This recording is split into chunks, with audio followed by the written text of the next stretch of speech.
할렐루야. 오늘 저는 누가복음 14장 25절에서 35절 말씀으로 여러분과 은혜를 나누고자 합니다. 예수님의 생애는 굉장히 짧았습니다. 우리가 보기에 예수님의 생애는 너무나 짧게 끝난 그런 인생이었어요. 그러나 하나님 아버지가 보실 때는 그것이 짧은 인생이 아니고 완벽하게 하나님의 뜻을 이루신 인생이었습니다. 예수님은 30년 준비하시고 3년을 쓰임을 받으셨습니다. 여러분, 우리가 일생 동안 단 3년만이라도 하나님의 온전한 뜻대로 살고 하나님께 쓰임 받을 수 있다면 여러분 성공한 인생인 줄로 믿습니다. 우리가 이제까지 어떻게 살아왔는지는 중요하지 않아요. 우리가 앞으로 남은 시간이 얼마나 남았는지도 중요하지 않습니다. 예수님처럼 3년만이라도 아버지를 기쁘시게 하는 충성된 삶을 산다면 여러분 우리는 인생을 잘 산 사람이 될 줄로 믿습니다. 예수님은 이 세상에 계실 때 내가 길이다 그렇게 말씀하셨어요.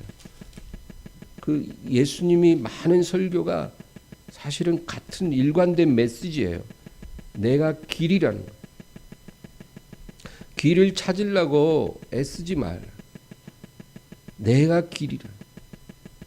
너희가 나를 바라보고 따라오면 너희는 제대로 가고 있다 그 얘기예요. 여러분 인생은 길을 찾는 과정이라고 하는데 예수님 만나고 예수님 바라보고 따라갈 수 있다면 우리가 지금 제대로 가고 있는 것입니다. 그러나 예수님을 놓치면 우리가 길을 잃은 거예요. 네. 예수님만 바라보면 길을 잘 가고 있는 거고 예수님 놓치면 길을 잃은 거예요. 여러분 우리가 예수님 바라보고 가잖아요. 그러면 길이 없는데 길이 생겨요. 그렇기 때문에 예수님을 바라보는 게 길이라는 거예요. 예수님은 길이시고 길을 만드시는 분이거든요. 우리가 예수님을 향해 가면 예수님을 통해서 길이 열려요. 그러나 우리가 예수님을 놓치고 우리의 사사로운 지혜로 경험으로 노력으로 어떤 길을 찾으면 그 길이 굉장히 평탄해 보여도 그 길은 우리를 목적지에 이끌지 못하는 길입니다. 미로같이 우리를 헤매게 만드는 거예요. 여러분 요나를 보세요. 요나가 하나님 명령에 순종해서 바로 니느웨로 갔으면 아무 문제가 없었을 거예요. 그러나 니느웨하고 반대 방향으로 갔어요. 하나님의 명령을 받기가 싫은 거예요. 그래서 다시스로 가려고 욥바에 내려가서 배를 탔다는 거죠. 욥바 항구에 가니까 바로 다시스로 가는 배가 이제 막 떠나는 참이에요. 얼마나 좋습니까? 여러분 그 당시에는 배가 한 달에 한 번씩 떠고 그러는데 딱 가니까 이제 배가 막 떠나려는 참인 거예요. 그래서 너무 평탄한 길인 거예요. 그래서 배를 타고 출항을 했는데 날씨도 너무 좋고 바다도 너무 평온해. 그러나 여러분 그것이 오래 가지 않았다는 거예요. 결국 그 배에 있는 짐을 다 버려야 됐고 마지막에 요나까지 바다에 던져지고 나서야 그 바다가 잔잔해지더라. 여러분 우리가 예수님을 잃으면 우리가 쥐고 있던 모든 걸 다 내려놓게 됩니다. 그리고 우리가 하나님의 뜻대로 돌이켜야 우리는 물고기 뱃속에서 나올 수가 있는 거예요. 주님께서 늘 말씀하신 메시지가 바로 그거예요. 인생 사는 게 그렇게 어려운 게 아니라는 거예요. 오늘 본문은 예수님을 따라가는 길이 어떤 것인지 우리에게 정확하게 말해줍니다. 우리 오늘 본문 25절을 다 같이 읽습니다. 수많은 무리가 함께 가시되 예수께서 돌이키사 이르시되 수많은 무리가 예수님을 따라가는데 예수님이 뒤를 돌아서 말씀을 시작하세요. 여러분, 왜 많은 사람이 예수님을 따라가고 있을까요? 그들은 기적을 보았기 때문입니다. 예수님을 통해 어떤 강력한 능력을 보았어요. 그래서 저분이 가진 그 능력이 우리의 인생을 바꿀 수 있을 거라는 희망이 생긴 거예요. 그래서 예수님을 그 많은 사람들이 따라갑니다. 떡이 부족한 자는 내가 저분을 따라가면 떡을 먹을 수 있을 것이다. 건강이 없는 사람은 내가 저분 따라가면 저 많은 사람이 고침받은 것 같이 나도 고침을 받을 것이다. 뭔가 자녀들로 인해서 고통을 당하고 있는 사람은 내가 저분을 의지하면 내 자녀들이 변화되지 않을까. 어떤 꿈을 이루고 싶은 간절한 마음을 가진 사람은 내가 저분을 통해서 꿈을 성취할 수 있지 않을까. 그런 마음을 갖고 예수님을 따른다는 거예요. 근데 예수님이 갑자기 뒤를 돌이키시더니 뭐라 그러시냐면 26절 다 같이 읽습니다. 무릇 내게 오는 자가 자기 부모와 처자와 형제와 자매와 더욱이 자기 목숨까지 미워하지 아니하면 능히 내 제자가 되지 못하고. 예수님 뭐라 그러냐면 내게 오는 사람이 자기 부모와 처자식과 자기 형제 자매를 미워하고 또 심지어는 자기 목숨까지도 미워하지 아니하면 나를 따를 수 없으리라. 이거 굉장히 충격적인 말씀이에요. 지금 예수님을 따라가는 사람들은요, 예수님을 따라가서 뭔가 자기 인생을 행복하게 바꾸고 싶고, 그렇죠? 뭔가 자기 뜻을 이뤄보고 싶어서 예수님을 따라가는 거예요. 뭔가를 잃어버리려고 따라가는 게 아니라 뭔가를 얻고 싶어서 따라가는데, 지금 길을 쓰고 예수님을 따라가고 있는 사람들한테 너희가 사랑하고 소중히 여기는 너희 부모, 너희 처자식, 너희 형제 자매, 심지어 너희 목숨까지 미워하지 않는다면 나를 따라올 수 없으리라. 만약에 예수님 말씀대로 하면 예수님 지금 따라가고 있는 사람 중 98%는 다 집으로 돌아가라는 거예요. 얼마나 충격적인 말이에요.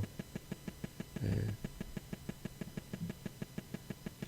만약에 교회 처음 나온 사람한테 이렇게 얘기하면 평생 교회를 안 나올지도 몰라요. 네. 여러분, 밤하늘에 별들이 쫙 있잖아요. 요즘 별 보기가 쉽지 않아요. 제가 밤에 이렇게 걸으면서 별 세보면 진짜 5개, 6개밖에 안 되더라고요. 그러나 제 어릴 때만 해도, 그쵸? 밤에 별 참 많았잖아요. 너무너무 밤하늘의 별들이 이뻐요. 그러면 제가 어릴 때도 보면 그런 노래 불렀어요. 저 별은 나의 별, 저 별은 너의 별. 그러니까 별 하나 딱 빛나는 별이, 이건 저건 내 별, 또 저거는 네 별, 저거는 엄마 별, 저거는 아빠 별, 저거는 우리 아들 별. 그렇게 별에다가 내가 사랑하는 사람 이름을 붙이잖아요. 여러분, 그 밤하늘은 우리 인생을 의미한다고 보면 그 반짝이는 별들은 우리 인생을 아름답게 수놓는 소중한 사람들일 수 있어요. 그런데 이제 해가 뜨잖아요. 해가 뜨면 그 별들은 다 보이지 않아요. 해가 없을 때는 별이 보이지만 해가 뜨면 별들은 안 보여요. 별들이 사라지는 게 아니에요. 별들은 그대로 그 자리에 있어요. 그런데 해가 뜨면 별들이 보이지 않게 된다는 거예요. 우리가 예수님을 따른다는 것은 예수님이 내 인생에서 이렇게 해와 같은 존재가 되는 거예요. 예수님이 해와 같이 되어서 내 인생을 비추면 그 전에 내 인생을 아름답게 수놓던 그 아름다운 별들은 사라지지는 않지만 더 이상 보이지 않게 되는 거예요. 그것이 하나님이 우리에게 원하시는 인생의 모습이라는 거예요. 여러분, 정말로 예수님이 내 인생의 해와 같이 빛나는 분입니까? 정말 그분의 빛으로 인해 다른 별이나 다른 보이지도 않을 만큼 예수님의 빛이 그렇게 강렬하게 내게 비춰지고 있나요? 그것이 하나님이 우리에게 원하시는 모습이에요. 우리가 그렇게 못 산다고 해서 천국에 들어갈 수 없는 건 아니지만, 그러나 하나님이 우리를 부르신 것은 우리가 그와 같이 살도록 부르신 거라는 거예요. 우리가 어떻게 살든 못 살든 어떻게 사는 것이 올바른 길인 거를 알아야 되지 않겠습니까? 아브라함이 그렇게 살았어요. 아브라함은 잠시 흔들렸어요. 아브라함이 100세에 아들 하나 낳았을 때 아브라함은 잠시 흔들렸어요. 그 전만 해도 하나님이 그에게 태양 같은 빛이었는데, 그에게 100세의 아들이 태어나고 나니까 하나님의 빛이 약화됐어요. 하나님이 비추는 빛보다 그 100세에 낳은 외아들이 비춰주는 빛이 더 밝아지기 시작한 거예요. 아브라함은 그 다음부터 하나님의 빛을 보고 기뻐하는 삶이 아니라 그 아들이 비춰주는 빛을 보고 기뻐하는 삶을 살았다는 거예요. 그러나 하나님이 그에게 너희가 기뻐하는 그 빛을 내게 바쳐라 했을 때 아브라함은 하나님이 원하시는 모습으로 다시 섰다는 거예요.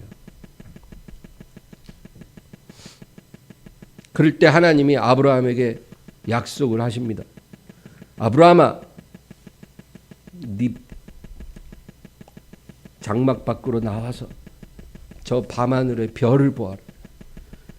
셀 수 있느냐고. 셀 수가 없네요. 내가 너에게 너의 자손을 저와 같이 셀 수 없도록 복을 주리라.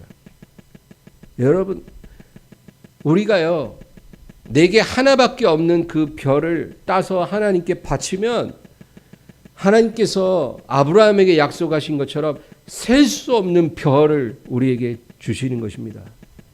그게 하나님이 우리의 삶에 일하시는 방법이에요.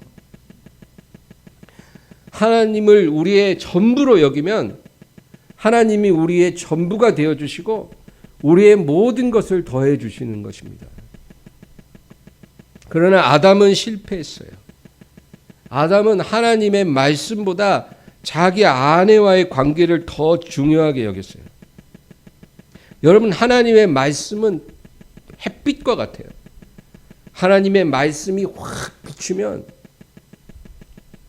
다른 것은 중요하지 않게 돼야 돼요. 그러나 아담은 자기 아내와의 관계를 위해서 햇빛보다 별빛을 더 중하게 여겼던 거예요. 성경에서 가장 불행한 사람 두 사람을 꼽을 수가 있어요.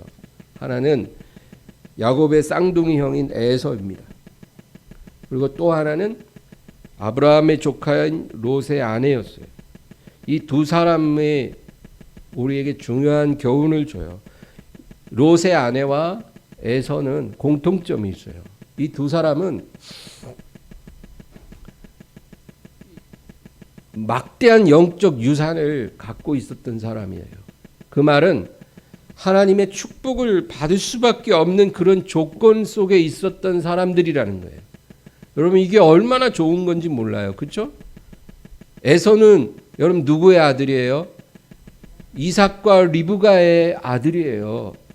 이삭이 누구예요? 아브라함이 100세의 약속으로 받은 아들이고, 에서는 그로부터 태어난 장자였어요. 그 영적 유산이 엄청난 그런 축복된 인생이었다는 거예요. 그의 아버지가 어떻게 살았는지, 할아버지가 어떻게 살았는지 알아요. 그의 아버지 이삭은 농사 지으면 하나님이 복을 주셔서 100배의 결실이 나왔어요. 100배의 수확을 얻는 건 불가능한데 하나님이 그렇게 해주셨다는 거예요. 우물을 팔 때마다 물이 나왔다는 거예요. 하나님이 함께 하시는 축복이 얼마나 풍성한 건지 에서는 잘 알고 있었어요. 여러분, 롯의 아내도 마찬가지예요. 남편이 롯이에요. 롯의 삼촌은 아브라함이에요. 아브라함, 사라, 롯과 그 아내는 일생을 동행했어요. 그런데 여러분 보세요. 에서가 어느 날 사냥을 하고 돌아왔어요. 배가 너무 고팠는데 동생이 죽을 끓이네요. 근데 배가 너무 고파서 죽 좀 달라 그러니까 동생이 형이 가진 그 장자의 축복과 바꾸자는 거예요. 그래서 하나님의 이 축복과 죽 한 그릇을 맞바꿨다는 거예요.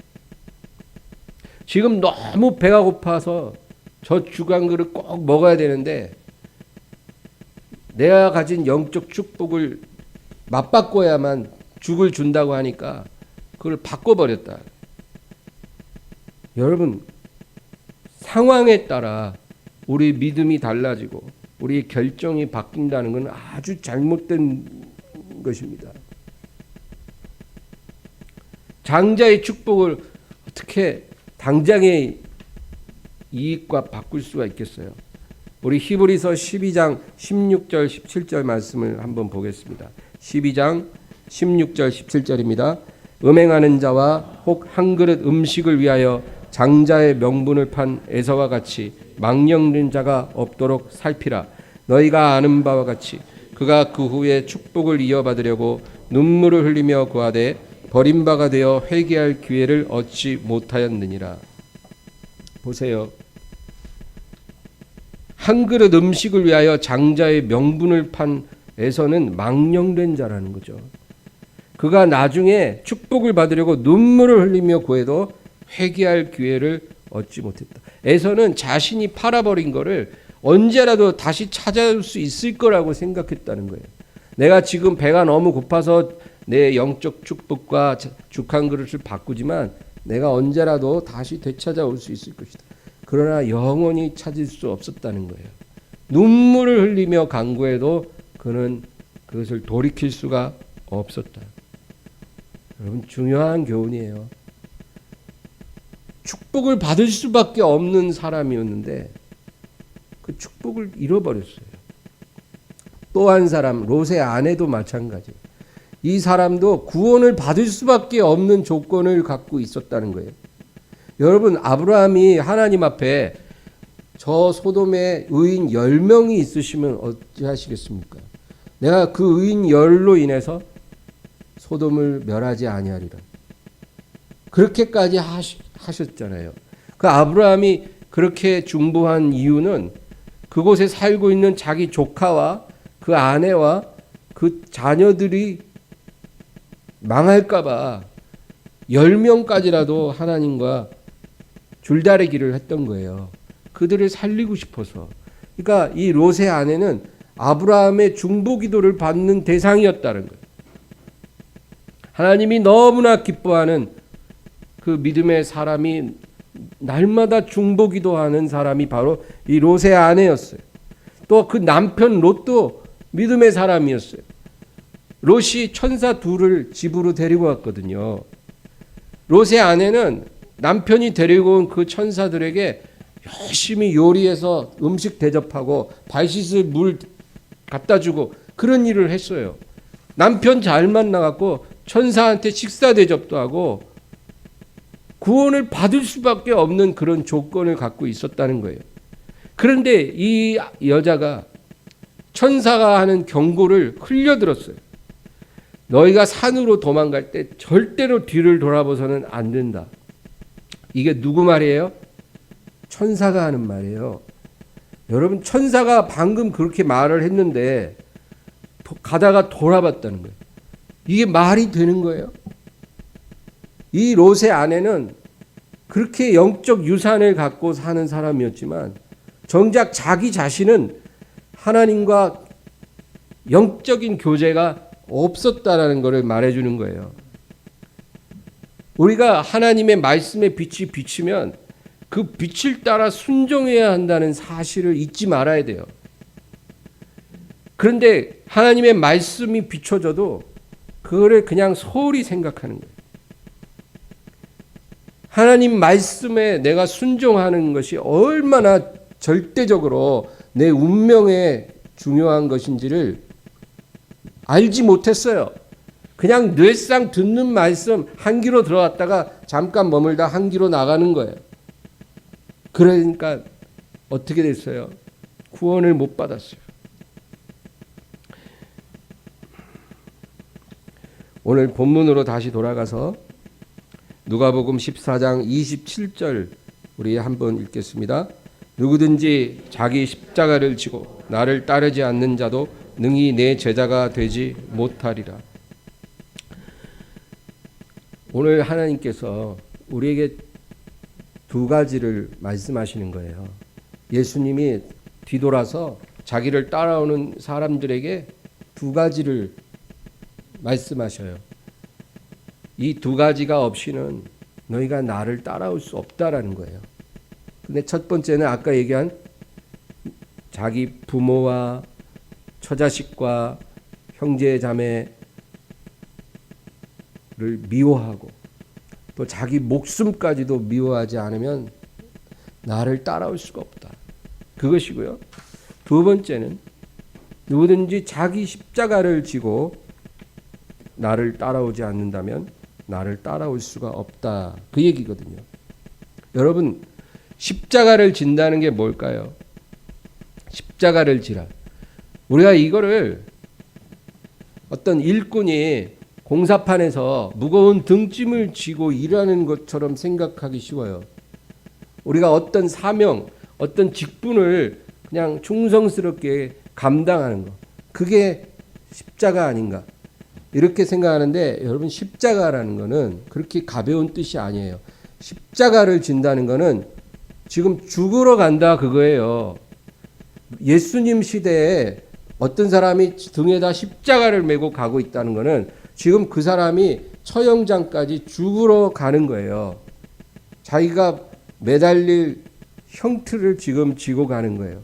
그러니까 십자가를 진다는 거는 죽으러 간다 그 얘기예요.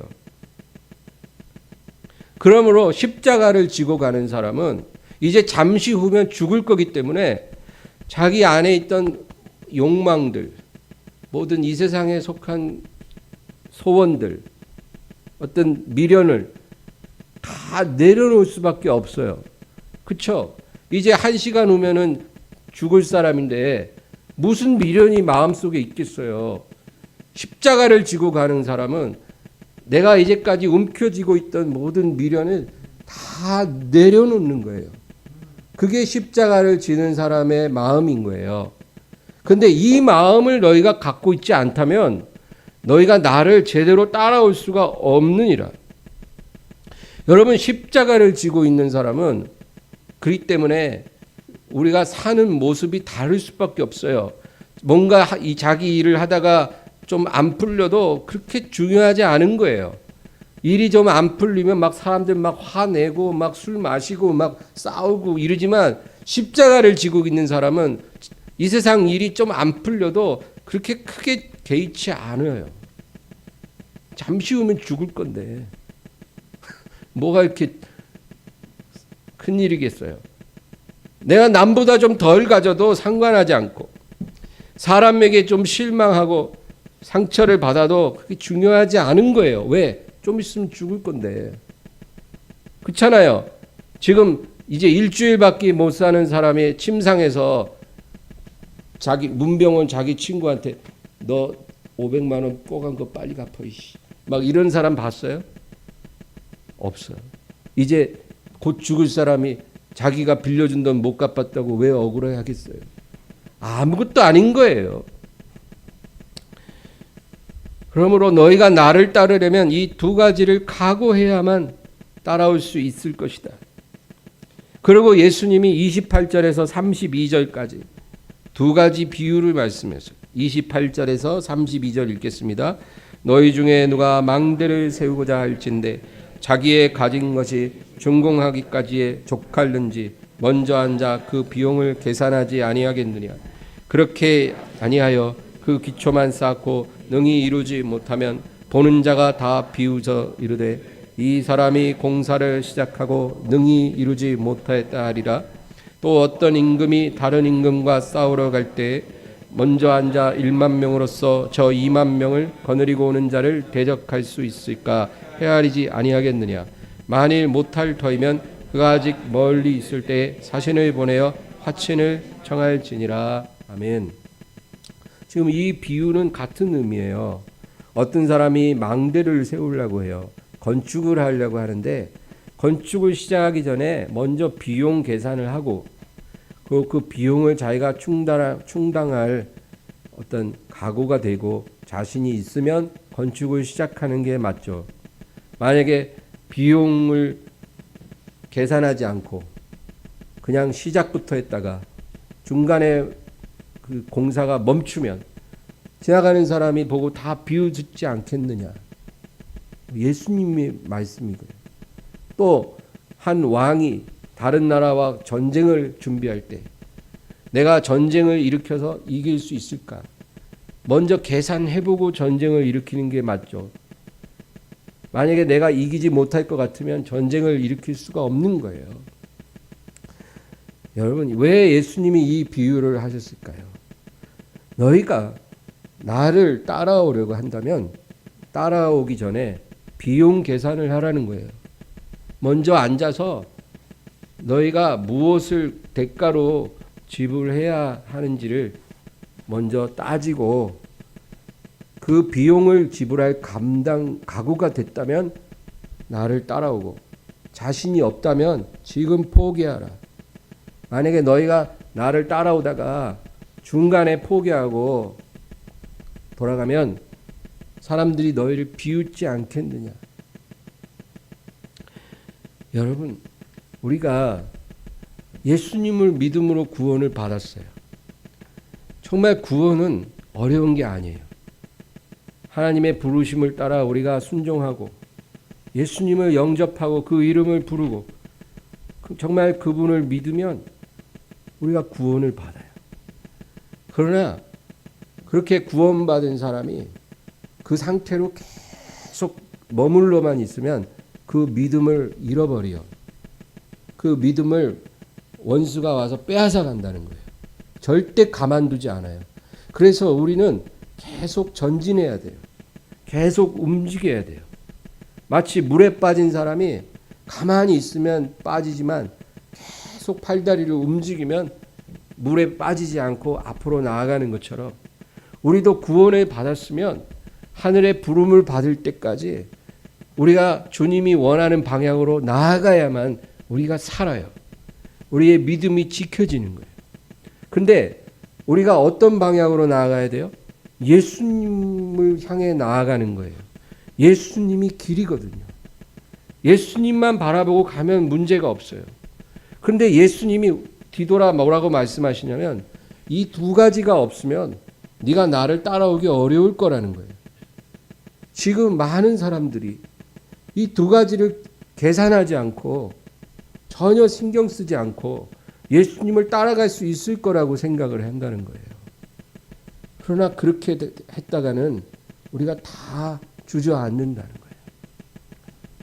오늘 이 말씀이 우리에게 무엇을 의미하는지 우리가 깊이 묵상하고 정말 예수님을 따른다는 것은 이런 것이구나. 오늘 결론적으로 33절 읽겠습니다. 33절이요. 이와 같이 너희 중에 누구든지 자기의 모든 소유를 버리지 아니하면 능히 내 제자가 되지 못하리라. 너희 중에 누구든지 자기 모든 소유를 버리지 않으면 능히 나를 따르지 못한다, 그 얘기예요. 근데 우리가 이걸 오해하면 안 돼요. 자기 모든 소유를 버리라. 당장 이 모든 걸 다 포기하고 버리라 이런 뜻이 아니고 내가 애착을 두고 미련을 갖고 있는 이런 것들을 내가 내려놓고 이런 것으로부터 얽매이지 않고 자유할 수 없다면 우리가 주님을 따를 수 없다, 그 얘기예요. 예수님이 어느 날 어느 집에서 제자들과 함께 말씀을 나누고 있는데 누가 와서 저 바깥에 당신의 어머니 마리아와 형제 동생들이 당신을 찾아왔습니다. 그러니까 예수님이 뭐 일어나서 맞으러 나가는 게 아니에요. 가만히 앉아 계시고 뭐라 하냐면 누가 내 어머니며 누가 내 형제 자매냐? 저 바깥에 나를 찾아온 사람이냐? 아니라 지금 내 앞에 나를 바라보고 말씀 듣는 이 자들이, 이 사람들이 내 모친이고 내 형제요 내 자매니라. 예수님이 그러셨어요. 만약에 이 말을 바깥에 찾아온 모친과 형제들이 들었으면 굉장히 서운할 수 있어요.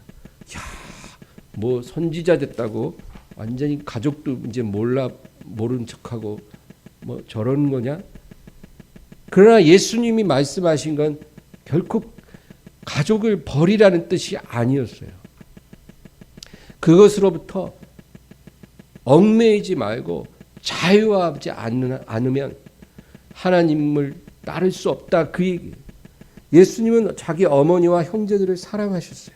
그래서 십자가에 못 박였을 때 그 가장 가까이 있던 제자 요한에게 뭐라 그랬어요? 보라 너의 어머니니라. 자기를 보고 울고 있는 마리아를 요한 보고 마리아를 가리키면서 너의 어머니라. 그 말은 이제 내가 죽고 나면 네가 어머니처럼 모시라 그 얘기예요. 그래서 실제로 사도 요한은 다른 사도들처럼 활발한 활동을 안 하고 모친 마리아가 소천할 때까지 마리아 옆에서 봉양을 했어요.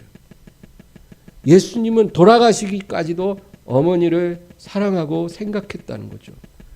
그러므로 하나님 말씀이 뭘 의미하느냐면 진짜 이 문맥대로 부모를 미워하라, 처자식을 미워하라, 형제를 미워하라, 너 자신도 미워하라 그 말 그대로 의미가 아니고 그런 것에 얽매임에서 네가 노연하지 않으면 너는 결코 나를 따라올 수가 없으리라. 여러분 그것이 사람이 되었든 어떤 이 세상에 속한 무엇이 되었든 간에 우리가 무언가에 얽매여서는 주님을 따를 수가 없다라는 거예요.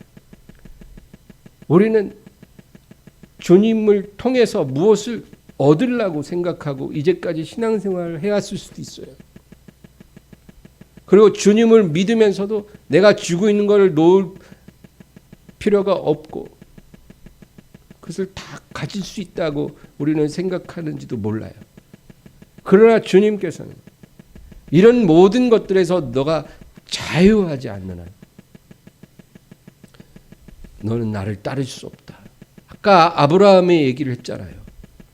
아브라함에게 있는 단 하나의 그 별, 그 별마저 하나님께서는 내려놓으라는 거예요. 그 아브라함이 거기에 순종했을 때 하나님은 아브라함에게 셀 수 없는 언카운터블한 자녀를 내가 너에게 주겠다. 그렇게 우리에게 약속하는. 여러분 우리 하나님이 우리에게 주신 것인데 그게 뭐가 필요하시다고 우리에게 그거를 원하시겠어요? 하나님께서 우리에게 원하는 건 아무것도 없어요. 하나님이 원하는 건 우리의 마음이에요, 마음. 그거 하나를 원하는 거예요. 우리 마음을 원하는데 우리 마음이 다른 것에 매여 있는 것을 하나님이 원치 않는다 그 얘기예요.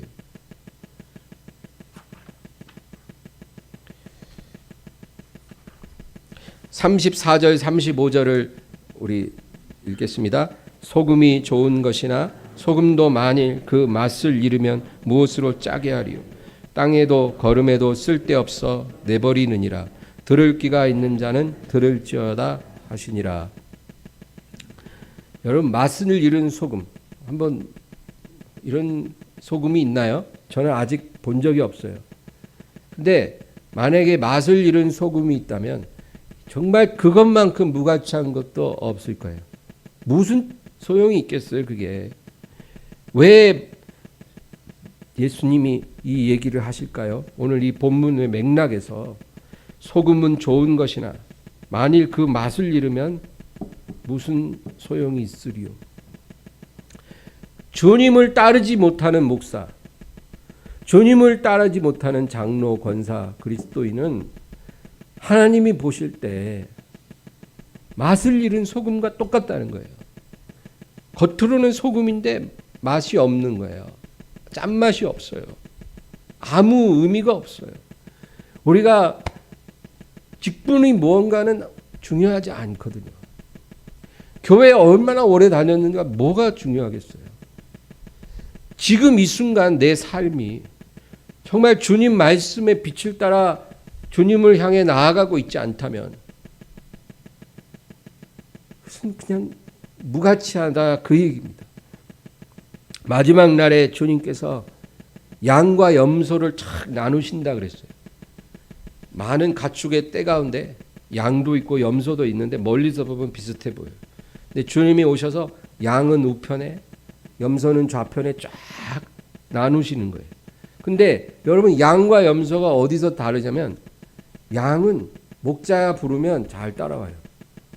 양은 시력은 약해도 청각은 발달한 짐승이라 목자의 음성에 아주 민감하게 반응을 한다는 거예요. 그러나 염소는 그렇지 않대요. 그래서 목자의 음성을 잘 따르는 게 양이고 그냥 목자가 부르든 말든 제 멋대로 흩어져서 풀 뜯고 돌아다니는 게 염소인 거죠. 말씀에 반응하지 않는 게 염소다 그 말이에요.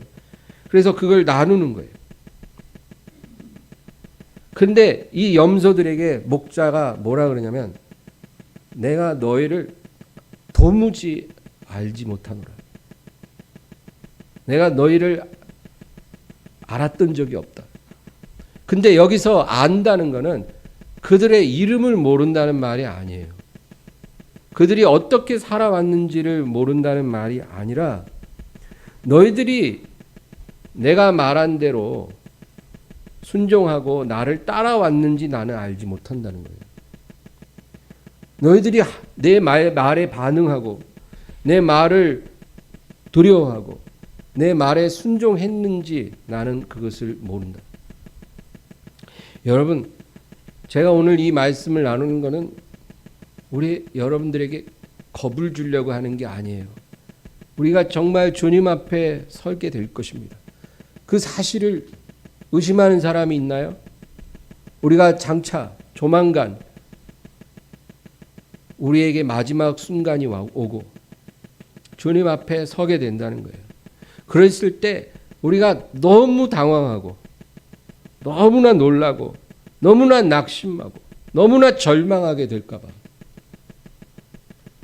우리가 주님 앞에 섰을 때 내가 너를 아노라 이래야 우리가 막 그 고생이 다 눈 녹듯이 녹아지고 우리가 정말 하늘의 기쁨 속에서 위로를 받을 텐데 우리가 주님 앞에 딱 갔는데 주님이 험한 얼굴로 그 해처럼 빛나는 그 예수님께서 내가 너를 알지 못하노라. 여러분 이런 말을 우리가 들을 수도 있다는 거예요. 그러므로 우리가 정말 주님 앞에 온전한 모습으로 서기 위해 준비하는 시간이 지금부터라도 늦지 않았어요. 여러분 오늘 말씀 꼭 기억하시기 바랍니다. 그리고 기도하세요. 오늘 하나님 주님을 따르는 자는 정말 이 세상에 속한 소중한 것을 미워하고 그리고 정말 자기 십자가를 지는 마음으로 살아야 주님을 따를 수 있다고 했는데 주님 제가 그렇게 살 수 있도록 도와주세요. 제 마음을 붙들어 주셔서 이 말씀대로 제가 옳은 방향으로 갈 수 있게 도와주세요.